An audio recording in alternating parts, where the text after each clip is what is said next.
Fala galera, professor Rafael Veloso de Química com vocês, voltando aí às explicações sobre a pilha de Daniell. Então já falamos alguns tópicos que estão nos vídeos anteriores aí, vocês assistam, tá numerado. E agora a gente vai ver o que acontece com a concentração dos íons Zn2+, e cobre 2+, nas soluções. O que acontece? Essa plaquinha de zinco, com o passar do tempo, a plaquinha de zinco ela vai deteriorando cada vez mais, né? Então essa massa de zinco que sai da plaquinha aqui, ó, aqui tinha zinco, ó. Essa plaquinha ela era inteiriça no início do processo. Ela era assim, ó. Então, com o passar do tempo, como essa plaquinha vai deteriorando, vai surgindo o zinco 2+ na solução.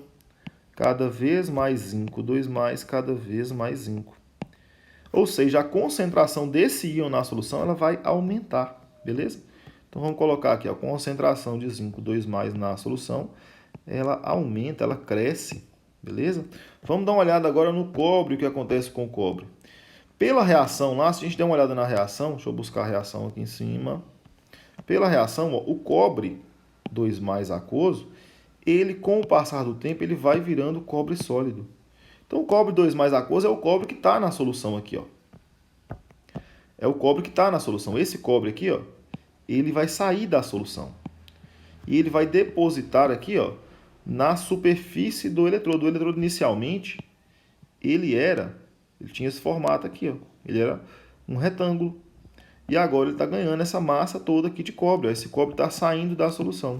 Então, se esse cobre está saindo da solução, então a concentração desse cara aqui na solução, ó, do cobre 2+, vai diminuir cada vez mais. Então, aqui diminui cada vez mais. Beleza?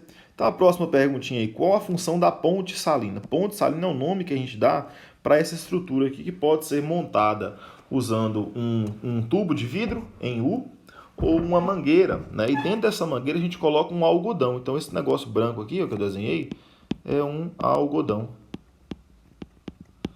Esse algodão, gente, antes de colocar ele dentro aí, ou até depois, a gente dissolve na água um sal. A gente pega um sal, eu vou pegar aqui, por exemplo, o KCl, que é muito utilizado para fazer isso. E ao dissolver esse KCl na água, H2O, ele vai dissociar, formando os íons K+, e Cl-. Então, dentro desse algodão, você vai ter milhares e milhares e milhares destes íons aqui, ó, K+, e Cl-. Vou colocar alguns deles aqui, ó. Escrever aqui, ó, K+. Vamos colocar aqui, ó, copiar.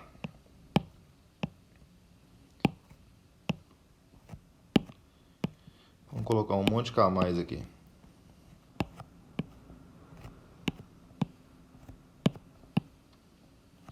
Então aqui, ó, tem um monte de K+, e vai ter um monte também de Cl-. Vamos colocar uns cloretos aqui na solução.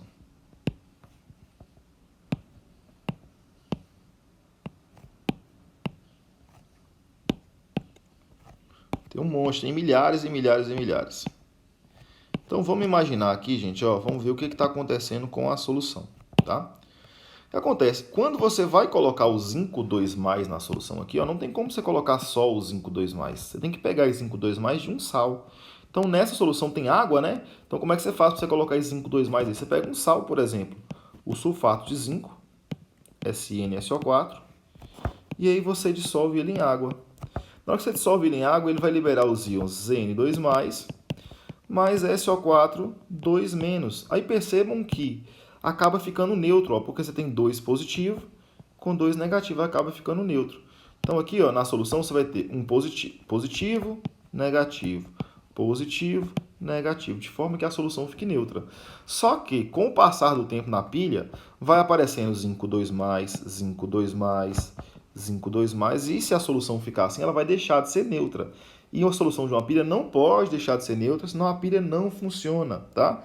E aí, para que isso não ocorra, a gente tem a nossa salvadora da pátria, a ponte salina. A ponte salina, como ela tem um sal dissolvido, ela vai ter íons positivos e íons negativos. Nesse caso aqui, como a solução começa a ficar muito positiva, então a ponte salina vai mandar os seus íons negativos para lá. Na verdade, vai mandar não, eles vão se sentir atraídos por esse polo, né?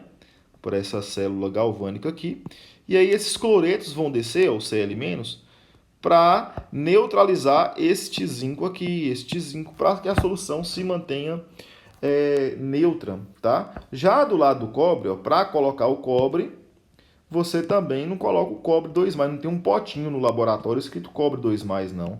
Você vai ter, por exemplo, um sal, sulfato de cobre, que na hora que você dissolver em água vai virar cobre 2+, SO4 2-, de forma que no início do processo você tem a mesma quantidade de positivos, ó, positivo, negativo. Mesma quantidade, ó, positivo, negativo e positivo, negativo. Só que com o passar do tempo, esse cobre aqui, ó, que estava balanceando a solução, ele sai da solução para poder aglomerar aqui, ó, na plaquinha de cobre. Esse também vai sair. E aí a solução ela começa a ficar positiva, porque o cobre sai, ó. Cobre sai. Começa a ficar negativa a solução, ela começa a ficar só com os sulfatos. Isso não pode acontecer, senão a pilha ela para de funcionar. Então a ponte salina vai enviar, né, para poder salvar a pátria aí, os seus íons de carga positiva para poder neutralizar os negativos. Então, vai enviar uma quantidade excessiva de potássio. Perceba o seguinte, ó, o potássio ele tem carga 1+, e o SO4 2-. Então, para cada SO4, você vai ter que mandar 2K+, 2 potássios para poder balancear. Mas na ponte salina, você não tem só esses potássios que eu desenhei aqui, você tem milhares e milhares de potássios. Por isso a gente acaba balanceando o nosso sisteminha aí, tá? Outra questão que cai muito em vestibular, que o aluno confunde demais, é quem é o cátodo e quem é o ânodo. O que é isso, cátodo e ânodo? O cátodo, gente, é o local onde acontece a reação de redução. Tá? Então vamos colocar aqui, ó. É o local onde acontece a redução. Local onde ocorre a redução.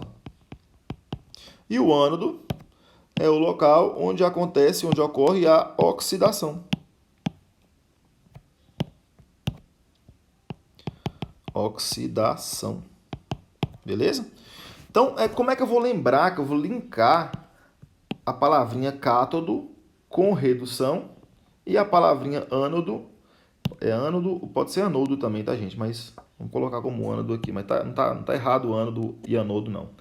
Cátodo também às vezes é chamado de cátodo, tá certo também dos dois jeitos, beleza? Como é que eu vou linkar essas palavrinhas? Eu vou colocar a palavrinha CRAL. Por que CRAL? Porque o cátodo, ele sempre reduz e o ânodo sempre oxida. Então chegou na provinha de eletroquímica lá, já escreve CRAL, que você vai lembrar que cátodo reduz e que ânodo oxida, beleza?